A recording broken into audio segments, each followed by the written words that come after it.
Welcome to another episode of City Vibes. I'm your host, Stephanie Ponte. I'm right in the middle of Stephen Avenue, enjoying a beautiful sunny day here in Calgary.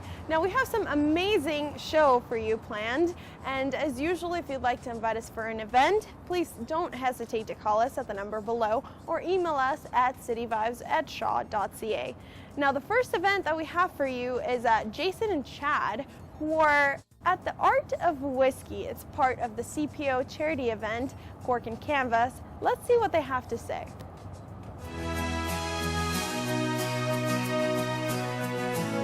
So we're here at the Cork and Canvas Festival for the Art of Whisky. The event is a fundraiser for the Calgary Philharmonic Orchestra.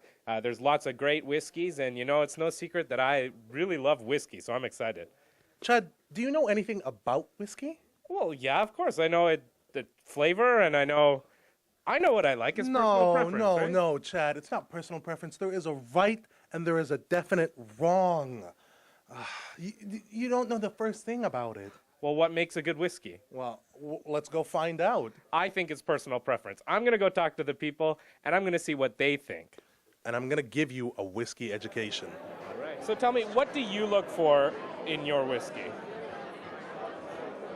Well, it depends on the day, and it depends on the circumstances. There's some whiskeys that are great for just every day having a nice sip, and there's some that are kind of special. I generally look for something that's more peaty, so has a nice smoky flavor to it. Anything that's dynamic, that there's other flavors as well, but I generally look for the smokiness and a bit of complexity. If you had to narrow it down, what would you say it is that makes that perfect whiskey? Oh, that's a tough one. Perfect Scotch for me is the Dalmore Cigar Malt. It's the best Scotch I ever had, both on its own or with a little bit of water, and also with a nice Cuban cigar. It takes on completely different flavors depending on any of those three situations, and they're all great. I mean, it needs to be have a bit of complexity, a bit of smoke, a bit of caramel, a bit of toffee. I mean, they all are. They all have something special, and it's really hard to pick a single whiskey that I would say that's it. Actually, the 10-year whiskeys are probably tastier and smoother than the older ones. We thought it would be the other way around. I'm not a big smoky fan, so I've got to find something that's nice and smooth and mellow. For a guy like me who doesn't know much about Scotch, what advice would you give the non-Scotch drinkers about giving it a try? I would say, try any Scotch you can find what you like. What I like about Scotch culture, one thing is it's not as pretentious as it might seem. Give it a try. Just give it a try. Wonderful. Thank you very much, ladies. You know what, Chad? I'm going to talk to some of the professionals here at Willow Park Wine and Spirits to prove to you that there is a right and a wrong whiskey and a good and a bad. Let's check it out. So, what makes a good whiskey?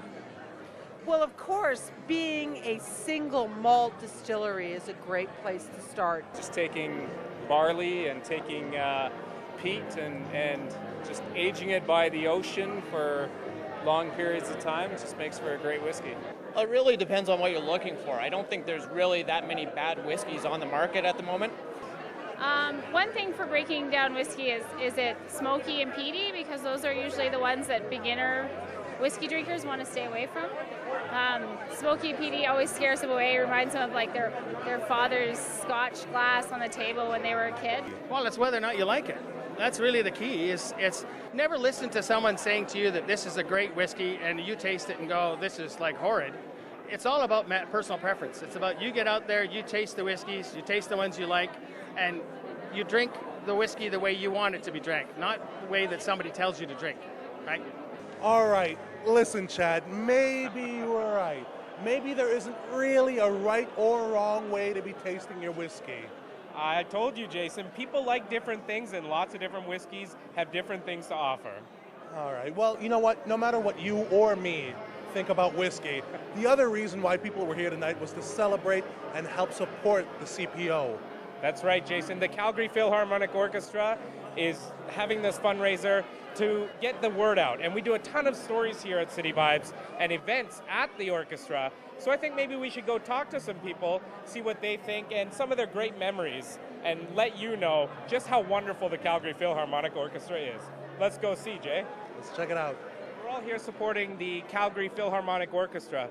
Can you tell me a little bit about your experience with CPO? Yeah, my wife and I try to get to 2, 3, 4 events a year. We aren't seasons ticket holders, but we try to get there when the timing's right, and it's a great organization, and I'm happy to be here and support it. There's so many different types of concerts, and for anybody who likes anything from the serious classical music all the way to pops, there's an opportunity to really experience it and get a taste of the CPO without being maybe not right away going to Bach or Vivaldi or Brahms. You don't have to go to the serious stuff, but really enjoy it with a little bit of a taste. What I think I like most is that there's something for everybody throughout the whole season. It's for opera lovers and rock and roll lovers and people who love the classics, and I think that's really cool.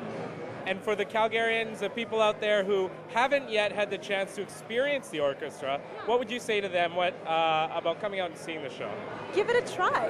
You only live once, you got to give it just try it, right? It's much like being in an event like this where you try a bunch of whiskeys to figure out what you like. You've got to go to shows and see what you like, so give it a shot. Yeah. Wonderful, thank you very much. That was Chad and Jason at the Art of Whiskey, and apparently Chad won that one, telling us that your taste buds is what determines what good whiskey is.